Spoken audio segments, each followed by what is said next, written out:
Welcome to MMA on the Rocks. My name is Bill Welker, and you are listening to episode 104 of the podcast, or you're watching it on YouTube. Today is Sunday, August the 12th, and I'm back in my studio. Family is no longer in town, trying to get things back to normal. In any case, pretty light week for MMA, and let's touch base here with my co-host all the way from New Jersey, Jeff, the Animal Wilson. Jeff, how you feeling on this early Sunday afternoon, my friend? I'm good, Bill. It's been raining for 3 straight weeks here in New Jersey, but Monday was nice. So I ended up going to the beach and having some locally brewed Asbury Park blonde. Nice. Well, let's get into that. Let's lead with the booze this week because we're kind of light on the MMA action here. Sure. It was light, so it was a good summer beer. You still had the hoppiness, and I was getting some citrus notes. I got some fruity notes out of it too, but I think the most powerful thing in it was the citrus. I couldn't tell if it was pineapple or maybe grapefruit, but it was like fruity. It was a fruity beer, but I think you would enjoy it, Bill. It wasn't super sweet, so it still had that bitterness to it. I know you're not big on the sweets, so definitely a good summertime beer. The only thing that I have to complain about is the restaurant itself. I think the beer came out a little warmer than I expected. Yeah, unless it's a Guinness. That's not what you want in a beer. Asbury Park's a fun town. Very dog-friendly place. When I was living in New Jersey, we used to bring the dog. You could bring the dogs like inside of restaurants in Asbury Park, which is usually against health codes, but I guess they swing it somewhere or the other. Yeah, I'm kind of into the. I hate to say it this way. I'm kind of into the citrusy beers, like the IPAs and stuff. I remember when the whole "Don't Fruit Your Beer" movement came out back in the 2000s, the early 2000s, when with like Bud Light Lime and all that coming out, and people were on one side or the other. You know, don't put fruit in it, or it's not beer, and this and that. But you know, whatever you like, you like. The citrusy IPAs that have been coming out from the local breweries, though, have been awesome because I like the citrus because it just kind of complements the hops in the IPAs, and it doesn't overpower. It doesn't get too sweet. I'm not into the sours though, Jeff. The sours are really popular, like the Gozas and stuff like that. I can't get on board with it. I don't have the palate that enjoys sour beverages. But I was sipping on something interesting last night. I just kind of threw a cocktail together. I took some spiced rum, actually mermaid rum, which is made locally here in Florida, and I put some Grand Marnier with that, which is an orange liqueur, and then a splash of lemon seltzer. So it was kind of like a rum something with a twist, I guess. I like the orange liqueur with the spiced rum because it kind of complements it really well. Nice summer drink. You know, for a lot of the country, we're getting near the end of summer. Of course, here in Florida, it's always summer, but you know, those last days of summer, it's always kind of nice to reminisce about when I used to dread the winter and try and get those last few summer cocktails in, you know, before all the pumpkin beers and and everything else starts coming out, pumpkin lattes and pumpkin pancakes and pumpkins. In any case, Jeff, well, we did have a little bit of MMA action, and over the weekend. This is a card I wouldn't normally watch, and it was M1 Global. Some people may remember M1 Global. It was a Russian organization. It may still be, but they're starting to have some events in the United States now. They fight in a hexagon-shaped ring. So it's got ropes and everything, but it's got 6 sides. It's very obscure, but they made kind of a resurgence maybe 8 years ago when they got Fedor after the UFC couldn't acquire Fedor's contract when they bought out Pride. So M1 Global was kind of like they put all their eggs in one basket with Fedor, and you know they put on some pretty decent fights, but they're still showing Fedor in their promo reels. So I guess not a lot has been going on with M1 But it looks like they're having a resurgence now. In any case, I wouldn't normally watch this fight, but my teammate Dave Mundell took a fight on, I believe it was 2 weeks' notice, to fill in for the main event against a guy named Douglas Usher. And he moved up a weight class. He normally fights at 170 pounds. He moved up to 185, took this fight on short notice. He looked great in the first round, especially, given the size discrepancy I thought there was. And, rocked him. But fortunately, things didn't go his way. There was a flash knockdown in the second round. The referee stopped it. No argument about the stoppage. Obviously, you don't want to see your teammate get hurt, but I was proud to see him get in there, step up to a main event fight. I know the UFC has had him on their radar for a little while now, and it would be awesome to see him get those opportunities. But the guy's a warrior, man. He'll fight anybody, and that's something I respect about him a lot. And so while I watched this card, though, the co-main event, somebody who stood out to me was a lightweight, Yoslandi Iscadero. Finished his opponent with a question mark kick to the head. And it was nasty, man. He faked the low kick and then whipped his leg around his opponent's arm and landed on the head and just put him out. And his opponent had also missed weight by 4 pounds. Here's something interesting about N1 Global, Jeff. They do penalty cards. So if you miss weight, you're automatically deducted a point. Now, I don't know how they get this by the athletic commissions or how this was sanctioned. I haven't looked too much into it. I plan to do a little bit more research about it, but that's interesting to me. So at the start of the fight, before the referee says, are you ready? You ready? Let's fight. He holds up a yellow card to the guy who misses weight and deducts a point right off the bat. And, any solution for the weight issue at this point is welcome with open arms, as far as I'm concerned. So Iscadero facing an opponent who missed weight by 4.5 pounds or so and puts him to sleep. The other thing about M1 is the mat looks super slippery. Guys were sliding all around on it. It looked like one of those slip and slides, like when you're a kid and you slide into the shark's mouth and stuff.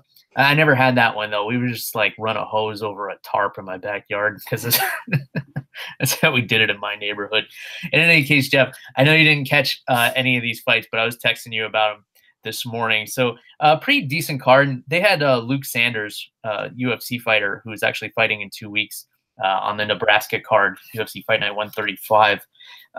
He was the commentator for this, which was interesting.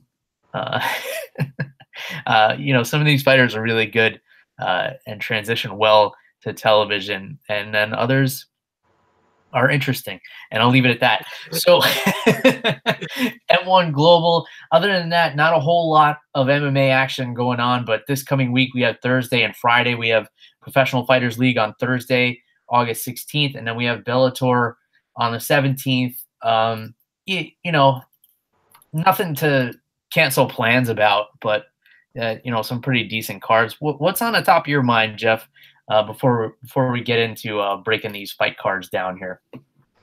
The point deduction actually really interested me. That sounds like a really interesting concept, and I think it's a good punishment for someone who doesn't make weight. You start the fight already at a disadvantage on the scorecard, so I think it's really interesting.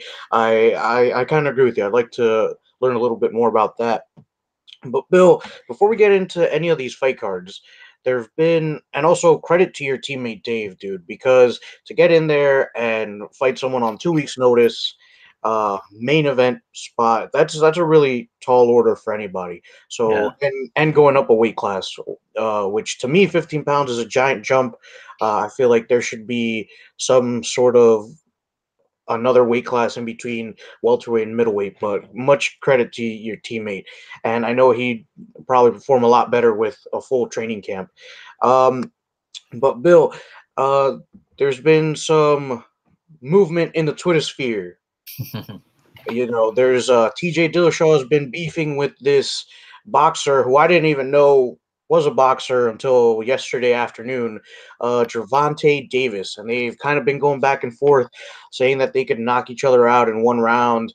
and that they don't even need to train for the other. So it's pretty interesting. Bill, what do you think of this crossover between MMA and boxing? I think it's cute. Uh, you know, I thought it was funny their interaction. It started off Gervonta Davis, who's a young, brash boxer. I believe he may be undefeated. I don't really know. I don't follow boxing that closely anymore, just because it's so corrupt and gotten to be not interesting because of all the politics and everything like that. And MMA is just so much more exciting to me. But it started off. Gervonta Davis just tweeted, "I want to fight the guy who knocked out Cody Garbrandt." Um, kind of downplaying TJ Dillashaw like he didn't know who he was. And, I think a lot of people in the MMA world, unless you follow boxing, probably don't know who Gervonta Davis is. He's an explosive young kid. If this was going to be an MMA fight, I mean, there's not even any use having a discussion about this. You can't put a straight boxer in an MMA cage against an elite level fighter like TJ Dillashaw. There's no way this thing ever comes together. I don't know how TJ would do in a boxing ring. His striking is, pretty top notch. But I don't think he would be bringing anything into a boxing ring that boxers haven't seen before. I don't know if his boxing is that kind of level. I think it's like a silly discussion to even have, but in a light MMA news week, I guess it's worth mentioning. I don't know, but if you look at the Twitter interactions, it's kind of funny. I don't know. What was your take on it, Jeff? Yeah, I was just amused, because this fight will probably never happen. So, it was funny just watching them go at it. And I think TJ Dillashaw is I think maybe they're both taking everything like a grain of salt, no, with a grain of salt. Sorry. Um, but yeah, it's been pretty amusing. Bill, real quick, I just remembered something that happened. So, what's his name? Chael Sonnen just released a video talking about 12 to 6 elbows, and I only remember this now because I was training on Friday night, and by accident, I caught an elbow Uh-huh. training jujitsu, and it was like the point of the elbow right on top of the head. And Bill, it hurts. Like it was 2 days ago, it still hurts. So any dreams I had of being a UFC fighter have gone down the drain at this point. Yeah, I mean, there is a light debate about the 12 to 6 elbow, which of course is banned right now, and it's a stupid reason that it was banned, because some guys on the athletic commission saw some karate master breaking bricks with his elbow, and they were like, holy shit, if he could do that to some bricks, imagine what he could do to someone's skull. The real problem with it is, fighters have died in the past over in Thailand. So Muay Thai strikers, you don't have to worry about takedowns or anything when you're fighting in Muay Thai. What they would do is jump straight up in the air like a video game, and they would come down with their elbow on the top of their opponent's head. And there have been some deaths as a result of this. And I think that may be what is keeping the 12 to 6 elbow illegal. I don't really see it as like a necessary thing. Like, it's not going to make or break whether or not I want to tune into a fight. I mean, we had the incident with Eddie Alvarez. There was John Jones's only loss to Matt Hamill, which a lot of people don't count, but you should count because he got disqualified, and that's one of the ways you lose a fight. So he lost.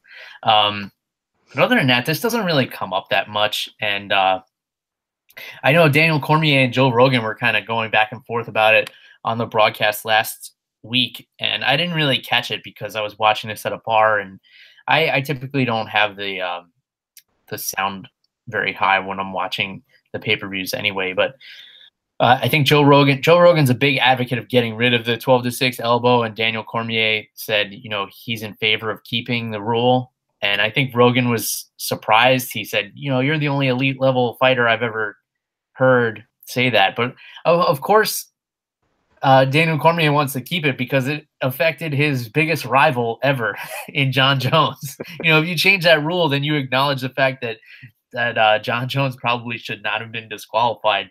against Matt Hamill, and that's the only blemish on John Jones's record. So it kind of makes sense that Cormier's in favor of the rule. But yeah, that's one of the things that's been going around, and I'm glad you brought up Twitter, Jeff. Which I want to remind you now that you didn't even have a Twitter account when we started this. This is true. I only created Twitter when we started the podcast. But bro, I gotta tell you, I enjoy it, man. I can say whatever I want. Um, and if I don't like something, I just keep swiping up. So I dig it. Yeah, there you go. It's really a quick way to get news in like small doses. I don't like reading these long articles or blog posts and everything with all this erroneous information in it. Sometimes I like to just scan through Twitter and see what's going on, and it keeps it easy. But I was on Twitter the other day and I saw Conor McGregor had tweeted something about the anniversary of him knocking down Paulie Malignaggi when he was training for Floyd Mayweather. So a lot of people may or may not remember this. So when Conor was getting ready to fight Mayweather last year, he brought in Paulie Malignaggi, who's former world champion boxer from Brooklyn. Brought him into his camp, brought him in like jet lagged and everything, and put him in the ring to spar with Conor. And Conor knocked him down with a punch, and that 30 seconds went viral on the internet because obviously the UFC was controlling it and deciding which parts of the video would get out there. And Paulie was saying that it was a slip. It wasn't. And he went on this whole thing. He went on like a world tour trying to convince people that it was a slip. It wasn't a knockdown and all this. And I loved seeing him get so riled up about it. So Conor tweeted like, "Oh, it's the anniversary, like you falling on your ass or something." And I think a lot of Conor's tweets are very methodical. He's probably got some kind of PR agency that's telling him when to put stuff out.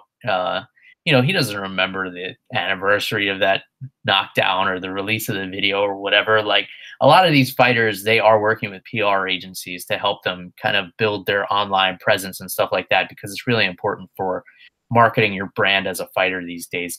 So Paulie saw that and he went off and he's like, who the real champ is? And I just like at first it was annoying, but now it's kind of funny, like how riled up he gets over it.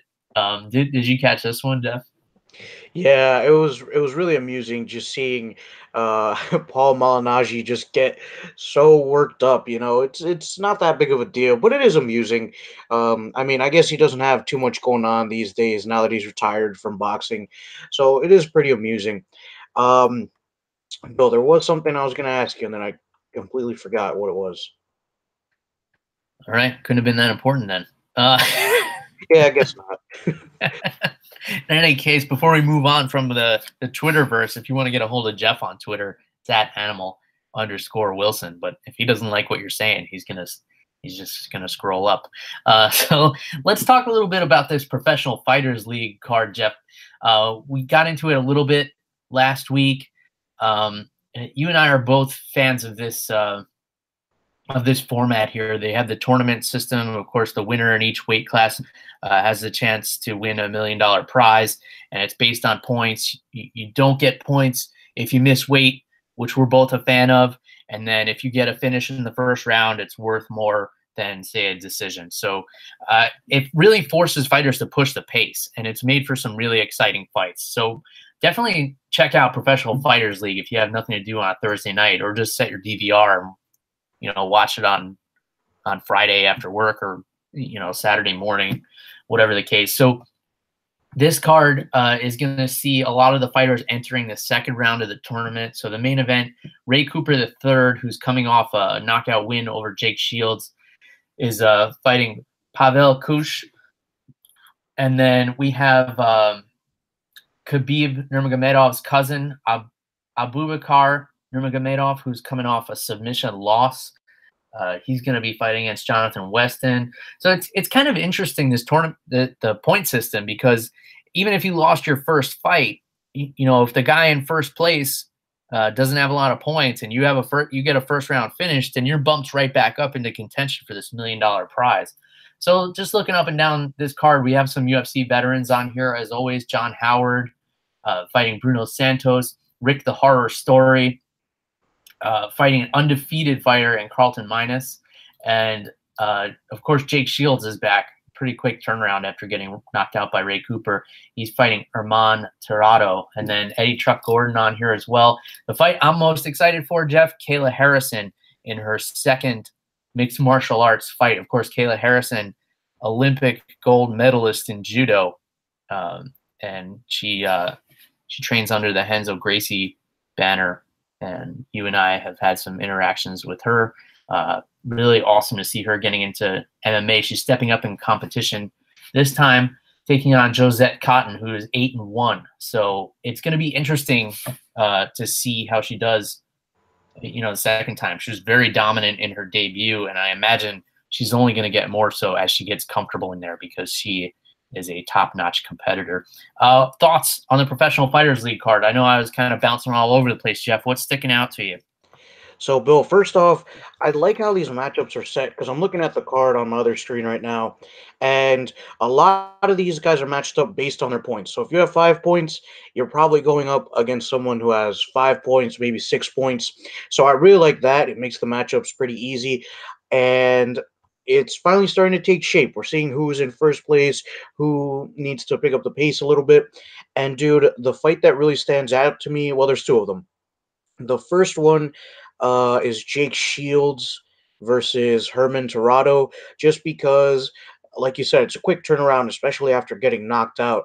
I believe I was actually visiting you. I think we watched that live, and that was maybe 4 weeks ago. So that's a really quick turnaround. We'll see how much he's recovered. And the other fight that sticks out to me is Kayla Harrison in her second fight against Josette Cotton.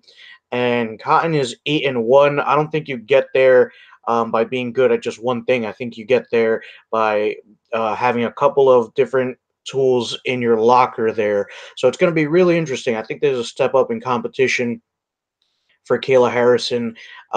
She's a really, really tough fighter, but we'll see if Josette Cotton can maybe take her into some unknown ground that she hasn't gone over yet. Yeah, for sure. Interesting card. And Herman Tirado, who's fighting Jake Shields, lost via submission in his last fight. So that may be something good, some good news for Jake Shields, who's definitely in need of win in this tournament here. So if he can get a quick submission, he may be right back in this tournament here. Obviously, one of the favorites coming in, one of the biggest names on this roster, but, great weeknight event. We don't have the Contender Series anymore. We haven't really been talking about it on this show, but I've been watching every week. The Contender Series has been good.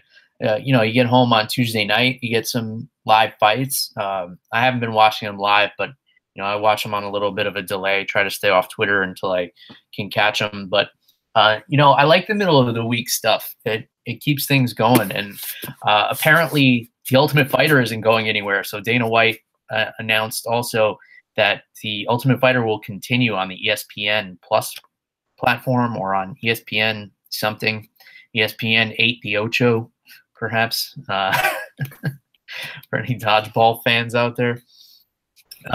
But a lot of people are upset that the Ultimate Fighter is going to keep going. I don't understand this. Like, if you don't like the show, then don't watch it. Why does it anger you that it exists? I'm actually kind of glad to hear that the Ultimate Fighter is not going anywhere. Maybe they're going to make some changes. Mix up the format a little bit, give it a fresh makeover. ESPN will put their spin on it.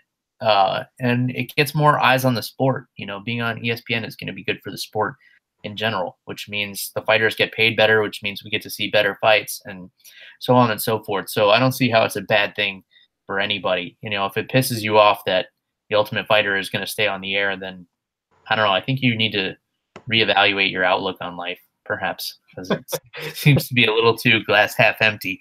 I'm so pissed that this exists. I know I don't have to watch it, but I don't like that it's there. I don't understand people sometimes, Jeff.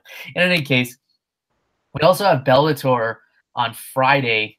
That Professional Fighters League card in your neck of the woods, Jeff, Atlantic City. So if you decide to take a last minute trip uh, on Wednesday night down there, I'm gonna expect some live tweeting and live texting of this event. Um, in any case, we got Bellator on Friday. I don't actually think I know a single fighter on this card, but if I'm home on a Friday night with nothing else to do, maybe I'll throw this on. Darren Caldwell actually, and Noad Lahat are the main event. That should actually be an interesting fight. And we got some undefeated fighters on here. We got some fighters with no fights. Taiwan Claxton's on here. He's a 2-0 fighter. I believe he's one of these prospects that Bellator is trying to build up. Two nasty knockout wins. The guy has 2 fights and he's been in the octagon for less than 5 minutes. So, that's something to keep an eye on. Nothing really jumping off the page on the rest of this card. You actually have a guy who's 0-0 fighting a guy who's 0-1. But I don't know. Anything piquing your interest with this one, Jeff? Yeah, there's a bantamweight on here. His name is James Gallagher. I call him the fake Conor McGregor because he has like that chest tattoo going on. But jokes aside, he's a good fighter, dude. I've seen him in there. He's pretty well rounded. So I believe he trained with Conor McGregor's camp. I think he might have been the guy for whom Conor McGregor jumped over the into the cage that one time. I might be mistaken. I might be getting that mixed up. But I've seen this kid before, and he's pretty good. So definitely interested to see how he does. And here, I think he's got a lot of potential, Bill. And speaking of Bellator, this just clicked in my head. Bill, have you seen a picture going around? Actually, you're the one who sent it to me of Rousamir Palhares. Yes. Oh my God, the guy that looks so inflated, like they blew him up. Yeah, it's pretty ridiculous. I mean, the guy always looked like he was on PEDs even when he was in the UFC. He was just abnormally big because he's like 5'2", but if you measured him like how wide he was, he's like 6'9". The guy's built like a fire hydrant. Yeah, that's a funny pick. I think I may have tweeted it out, so you can go take a look if you don't know what we're talking about here at MMA on the Rocks. But yeah, great job pointing out James Gallagher. He's coming off a submission victory over Lyoto Machida's brother, Chinzo Machida, and he's got three submission victories in a row. So yeah, that's someone to keep an eye on. And he's fighting Ricky Bandejas, who's only has 1 loss on his record. I think he's 13-1 or 10-1. Yeah, so Bellator is interesting. If you don't have anything to do, like I said, don't cancel any plans this week on Thursday or Friday. But if you're just hanging out at home Thursday and Friday night, you got some fights, and then in a couple of weeks, I'm actually going to be up in New York for this one, UFC Fight Night 135. Justin Gaethje and James Vick headlining this one. So this card, I don't know. This main event just doesn't do it for me. Maybe I'll change my mind after not having UFC for 2 weeks. And I know there's been some good trash talk, and these are both really exciting fighters. But I don't know what it is. This main event kind of misses the mark for me. And there's some good fights on here. Michael Johnson, Andre Fili. We can get deeper into it next week. James Krause and Warley Alvarez is actually a good fight. And Ronnie Yaya and Luke Sanders. So Luke Sanders, who I was just talking about, the broadcaster from M1 Global, that should be a good fight. But I don't know. Anything really tickling your fancy here, Jeff? Just looking at this card, nothing crazy is standing out to me besides the James Vick and Justin Gaethje fight. Their trash talk has been pretty interesting, pretty amusing. So I'm curious, man, because I don't know how much Justin Gaethje's got left in him. He's been in some wars, especially since he came into the UFC. It feels like each and every one of his fights has been just an all-out brawl. But I am seeing Joanne Calderwood on here. She's a very entertaining fighter. So we'll see. We'll see what this card has in store for us. Yeah. All right. So we can get further into that next week. And then, so Ryzen had an event at like in the middle of the night last night because it was in Japan. So for those who don't know, Ryzen, Rizin, is the organization that pretty much took the place of Pride. For those of you who are old school MMA fans, or I'm sure a lot of you, even if you're newer fans, you've seen videos of Pride. You can't be an MMA fan and not know what Pride is, but Ryzen is basically the reincarnation of Pride. And a lot of UFC fighters who get cut have been going over there. They're a little more lax about the performance enhancing drugs and things like that. In fact, Pride used to encourage steroids back in the day. So the main event saw a second round knockout of Yusuke Yaki by Luis Gustavo Felix dos Santos, who is 9-0. So I guess that was a good one. I did not see this event. I'm just kind of glancing over it here. Angela Magana, who of course had a really long streak of bad luck and, you know, almost got murdered in her last fight in the UFC. And Mario Yamasaki just let her get the snot beat out of her. She was submitted last night or early this morning by Kanato Murata. And Angela Magana, there was a video that went pretty viral in the MMA Twitter world of Angela Magana at the weigh-ins coming out dressed, I guess, like an anime character, and she did kind of like a throat cutting motion towards her opponent. And when she did that, she had like a blood packet that burst, and she got blood all over her white dress, and it was very theatric. And she had her ass cheeks hanging out, and it was kind of cringeworthy. Like I get what she's doing, but it just kind of makes you uncomfortable almost. In any case, I think we can pretty much wrap it up here, Jeff, unless there's anything pressing on your mind you want to get off your chest. No, just that Rousamir Palhares in that recent picture. He looks like he ate a flyweight. Like, that is what it looks like. Yeah, dude, it looks uncomfortable. Like how swelled up his muscles are. It looks like they were just. He looks like Bane. Like, like he just like he was always super muscular, but it just like, man, I feel bad for that guy's joints. That's got to be. In any case, he looks like a video game character. In any case, we'll call it here. Pretty short episode this week. We'll be back next week to wrap up Professional Fighters League and Bellator. We'll kind of talk about the results of those, and we'll do a deeper dive into UFC Fight Night 135 from Lincoln, Nebraska. All right, so for Jeff the Animal Wilson, who, if you want to get a hold of on Twitter, at @animal_Wilson, you guys know how to get a hold of me. It's at MMA on the Rocks on all your favorite social media platforms. That's all we got for this week. Until next time, cheers, everybody. Goodbye.